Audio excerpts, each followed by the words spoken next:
ওর কান্নায় আমারও ঘুম ভেঙে গেল।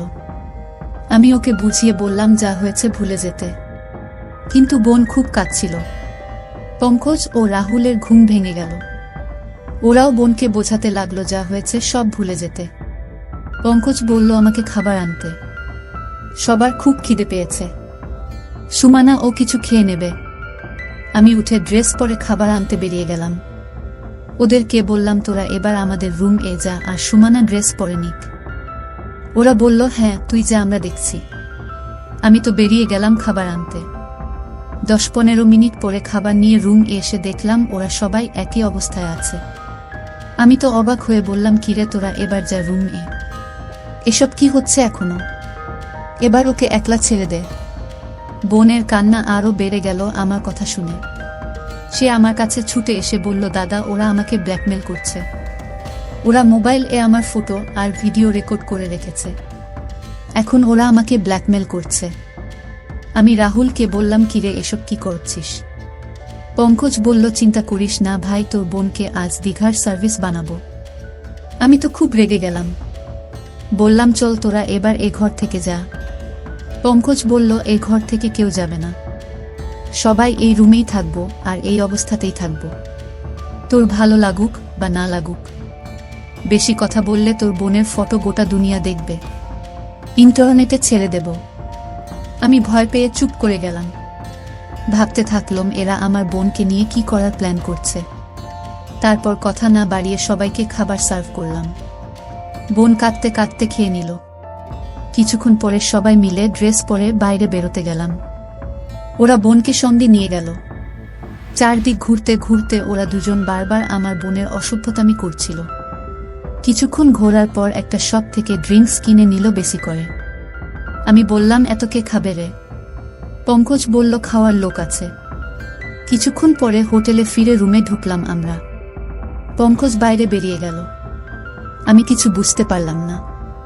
বাইরে দেখতে বেরিয়ে দেখলাম পঙ্কজ হোটেল ম্যানেজার এর সঙ্গে গল্প করছে। ম্যানেজার হাসতে হাসতে ওর সঙ্গে কি সব গল্প করছে। কিছুক্ষণ পরে পঙ্কজ রুম এসে গেল। আমরা সবাই ড্রিঙ্কস খেতে বসলাম আর সুমানা এক কোণে বিছানায় বসেছিল। পঙ্কজ বলল এসো রানী আমাদের পানি ঢেলে দাও। সুমানা না বলল। পঙ্কজ উঠে গিয়ে জোট করে বোনকে নিয়ে এলো আর বলল আমরা যা বলছি সেটাই কর, তবে তোর ভালো হবে, না হলে কি যে হবে সেটা জানিস তো। সুমানা ফুপিয়ে ফুপিয়ে কাঁদতে লাগলো। চুপচাপ চলে এসে আমাদের ড্রিঙ্কস ঢেলে দিতে লাগলো। পঙ্কজ বলল এবার নাচতে শুরু করো রানী, বলে রাহুল উঠে গান চালিয়ে দিল। আমার বোনকে ওরা সামনে রেখে বলল এবার নাচো রানী। বোন অসহায় অবস্থায় ড্যান্স শুরু করল। কিছুক্ষণ পরে কলিং বেল বেজে উঠল। পঙ্কজ বলল আমাদের নতুন অতিথি এসেছে, বলে দরজাটা খুলে দিল। আমি অবাক হয়ে দেখলাম হোটেলের ম্যানেজার আর ক্যাশিয়ার এসেছে। আমি বুঝতে পারলাম পঙ্কজ কি করলো এতক্ষণ ধরে, কিন্তু আমার কিছুই করার ছিল না। ম্যানেজার এসে আমাদের সঙ্গে বসল। বোন তো লজ্জা পেয়ে বেড়ে বসে পড়ল। পঙ্কজ বলল ড্যান্স করো, লজ্জা কিসের? আজকে আমাদের নিউ পার্টনার এরা, বলে সুমানাকে ধরে টেনে নিয়ে এলো আর নাচাতে লাগলো। আমার অসহায় বোন সুমানা কয়েকজন লোকের সামনে ড্যান্স করতে লাগলো। ম্যানেজার বলল কি সুন্দর মেয়ে এনেছ, কোথা থেকে পেলে? এ তো দীঘার টপ হয়ে যাবে। আজকে একে আমরা টেস্ট করি, তারপর দেখছি। সুমানা ড্যান্স করতে করতে ড্রিঙ্কস ঢেলে দিতে লাগলো। ক্রমশ আসর জমে উঠল। ম্যানেজার মাঝে মাঝে উঠে আমার বোনের সঙ্গে ড্যান্স করতে করতে তার সাথে বেয়াদবি করতে লাগলো। কিছুক্ষণ পরে রাহুল উঠে সব খুলে দিল। ম্যানেজার আর ক্যাশিয়ারও খোলার লাইসেন্স পেয়ে গেল। সকালে আমি উঠে পড়লাম আর বোনকে বোঝালাম যা হবার হয়েছে আর কাঁদিস না, একটু পরে তো এখন থেকে চলে যাব, তারপর আর কিছু হবে না, চুপ কর, এই বলে সান্ত্বনা দিতে লাগলাম। ওদের বললাম তোরা এবার উঠে ড্রেস পর, একটু পরে তো বেরোতে হবে, 10টার মধ্যে তো রুম খালি করে দিতে হবে। পঙ্কজ বলল চিন্তা করিস না, কেউ কিছু বলবে না, রুম থেকে আজ কেউ যাব না। আমি বললাম সে কি রে, আজকে না গেলে কি করে হবে, এমনিতেই অনেক টাকা খরচ হয়ে গেছে। পঙ্কজ বলল তুই খরচের চিন্তা করিস না, আজকে আমাদের খরচ একদম নীল, বরং উল্টে ইনকাম করব। আমি তো রীতিমতো ভয় পেয়ে গেলাম। ভাবতে থাকলাম আমার বোনকে নিয়ে এরা নিশ্চয় কিছু প্ল্যান করেছে। তবু পঙ্কজের ভয়ে চুপ করে রইলাম। কিন্তু আসল গল্প অন্য ছিল। আমার কল্পনাতেও আসেনি আমার বোনকে নিয়ে এরা কি করতে চলেছে। যাই হোক, তারপর সকালে সবাই উঠে যে যার ড্রেস পরে ব্রাশ করে চাটা খেলাম। তারপর বসে বসে কিছুক্ষণ কথা বললাম। জানতে চাইলাম ওরা কি করতে চায় সারাদিন। কিছুক্ষণ পরে সুমনাকে ওর রুমে রেখে দিয়ে পঙ্কজ আর রাহুল আমাদের রুমে এলো। আমি আমার বোনকে সান্ত্বনা দিতে লাগলাম।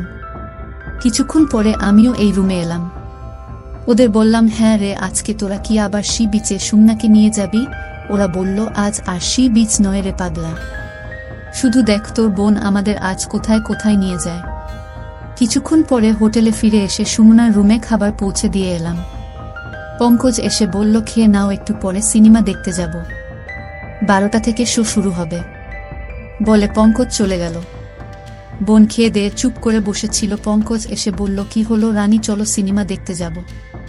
যে কদিন এখানে আছো আমরা যা বলি তাই করো, না হলে কি হবে সেটা ভালোভাবেই জানো। বোন তো অনিচ্ছা সত্ত্বেও রেডি হলো, সালবার কামিজ পরে ফেলল। পঙ্কজ এসে আবার বলল, এসব কি পরছো? এসব ড্রেস এখানে চলবে না। বলে সে একটা শর্ট স্কার্ট আর একটা হালকা হলুদ রঙের টপ দিল আর বলল, এটা পরে নাও রানী। সুমনা অনিচ্ছা সত্ত্বেও ওগুলো পরে ফেলল। আমরা সবাই মিলে বেরিয়ে সিনেমা হলের দিকে এগিয়ে গেলাম। আমি যেতে যেতে পঙ্কজকে বললাম, হ্যাঁ রে, কোথায় সিনেমা দেখতে যাবি? কি সিনেমা চলছে কিছু বলো। পঙ্কজ বলল, যেখানে যাচ্ছি চুপচাপ চল। কিছুক্ষণ হাঁটার পরে পঙ্কজ একটা ছোট্ট সিনেমা হলের সামনে গিয়ে দাঁড়ালো।